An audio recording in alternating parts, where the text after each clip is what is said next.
Hey everybody. Well, this is just another episode. Kirk of all trades here, doing a little bit of everything. Today, this is a Malibu Grand Prix.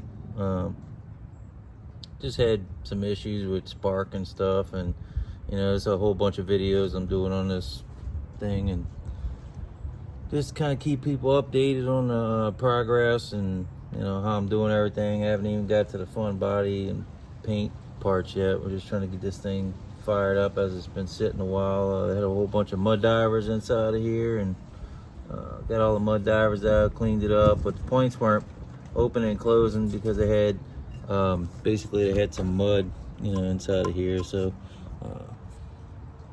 I blew it out a little bit, get some of the loose stuff out, and I got some electrical cleaner, this stuff called Do It. Pretty good stuff, works good on all the little connectors and stuff, and it's got a little bit of a lubrication in it, prevents for corrosion and all that good stuff, but it's good to clean all your electronic stuff down with, get some of the funk off. You can see there's like mud coming out of there, so we're gonna try and get this thing cleaned up as best we can, and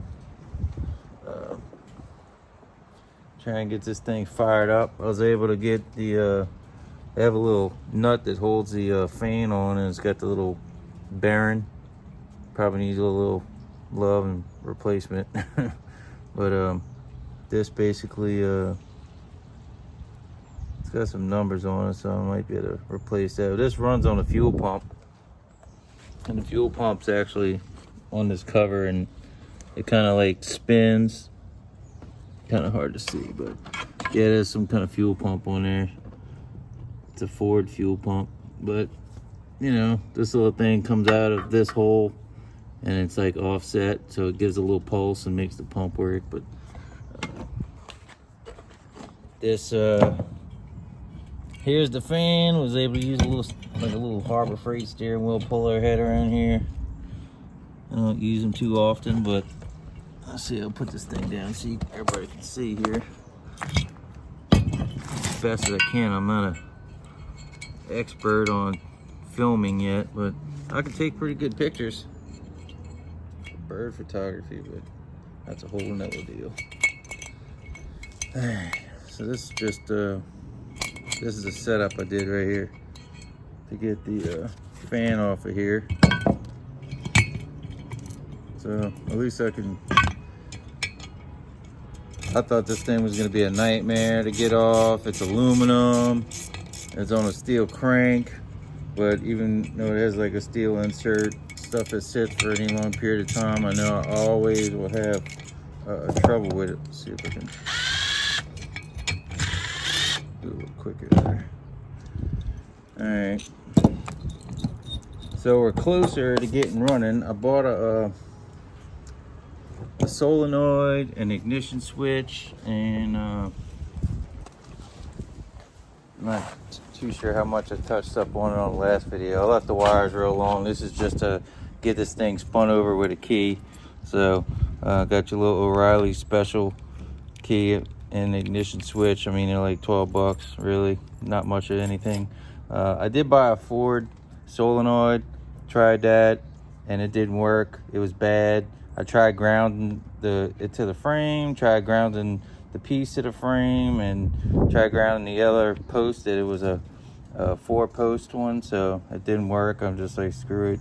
Went and bought another one. This one was like for a lawnmower or something at O'Reilly's. I don't know, it's almost the same price. So I just put this one on there. I haven't tried it yet. And then I want to buy a bunch of fuel on, some fuel filters and stuff, and try and get this thing to fire up. So the only problem I had last time was just the spark. So but now that I've taken a little 320 and sanded the points, I mean, they're already spring loaded, so you can put them in there and just kind of like pull the paper in and out. Super easy. Best way to clean those things. You really can't check them till the flywheel's back on, and you can put it on the timing mark and where it's open, You can put a feeler gauge in there, and you know, to check whatever. Different motors have different specs, but I mean, most of the time you could just take a little matchbox, like the little folding paper matches that open up, and you can use the end of that, and most of the time that'll get you pretty close if you don't have a feeler gauge. It's worked for me. I mean, I got feeler gauges, but you know, if you didn't have one, not everybody has feeler gauge lying around. They're trying to get their little motor scooters or go-karts or dirt bikes, whatever. Old dirt bikes, for sure, all of them got points. So I'm just trying to keep you guys updated on this. I'm gonna try and get this thing back together today. Clean all this out, these magnets, and we get all kinds of, like, looks like the Titanic. You got rusty cornflakes in here. I don't know if you'd want to put these on your cereal, but you know, they do look like rusty cornflakes to me. So, but I'll blow it out with some compressed air. Now that I got it off, I'll probably throw it in a blast cabinet and blast it and paint it since I already got it off. Just cause, why not? Keep it clean. Might make it a little lighter. Knock some of the dirt off of it. Still got some more things I'm still trying to locate part-wise. This filter, I couldn't get any numbers off of it. I mean, the thing, it's rusted to hell. It caught on fire in my shop. I had it on the ground in the corner and a little spark hit it, and that thing lit up like, luckily it was right there. But I still gotta get one of those. Another thing, I got another surprise coming for this car. I located new old stock parts for this thing, and I mean, I haven't been able to find any parts for this thing. So to locate anything other than lug nuts, which you could get off of a golf cart, I located some original Malibu Grand Prix wheels and Goodyear tires that are specifically made for Malibu Grand Prix. It says MGP on the tire, and it says Malibu Grand Prix raised on the cast aluminum wheels. And these wheels look like turbine style wheels from like the 70s. A lot of the vans had them, turbine or fan. I mean, they got different. I think it was a turbine, you know, I think that was the name of them. But yeah, so I got these wheels from this guy, Joe. He's a tractor, what you call it, like a racing lawnmower kind of tractor pulls and doing wheelies with riding lawnmowers, all soup to the max, and he does some pretty cool stuff too. So this guy, he tracked me down, and if it wasn't for him, man, this cart, I would have to do a serious amount of metal work to get these the original steel wheels were so pitted that I would have actually had to cut and do patches on some of the rear ones before I could even send them to get chrome plated. But I mean, like, as you can see, I still got to do stuff with the brakes and all. But I mean, just the wheels I could put on the ground. This thing will be a roller, and I can move it in my shop easier. Because right now it's pretty much trapped on a trailer, and it can't go anywhere without some serious, you know, work.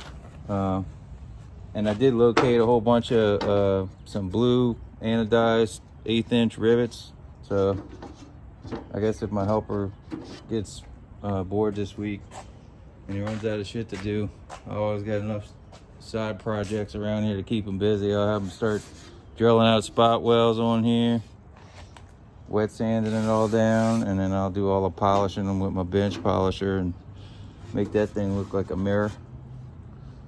And piece by piece, part by part, we'll get this car back on the road again, because it's pretty rough. But I was able to get the wheels off today. I didn't have to use any serious tools. Most of the lug nuts were missing, and only one of them, it was deteriorated to, I don't even you would call nothing, but I guess you could call a lug nut nothing. This is the lug nut. See, it's still got, let's see if we can get it on here. Still got the, no, you can see the threads right there.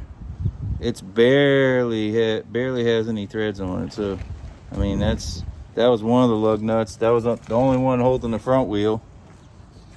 And then these lug nuts, they're really corroded. They were, these two were on the left rear. The right rear, that only had one on it, thank God. But, so, back to the drawing board, but just stay tuned. I'm gonna do another video once I start putting this stuff back together. I'm trying to get my wife to maybe start putting some of these videos and edit them for me, so I don't have to do it. I'll just film them and try to do a decent job at it, and she can come back and maybe edit it and make them fancy, but we'll see. Thanks for watching, and stay tuned for anything you might find interesting on my channel. I guess give me a like if you like any of my videos. Subscribe, hit the like button, and thanks for watching. Peace.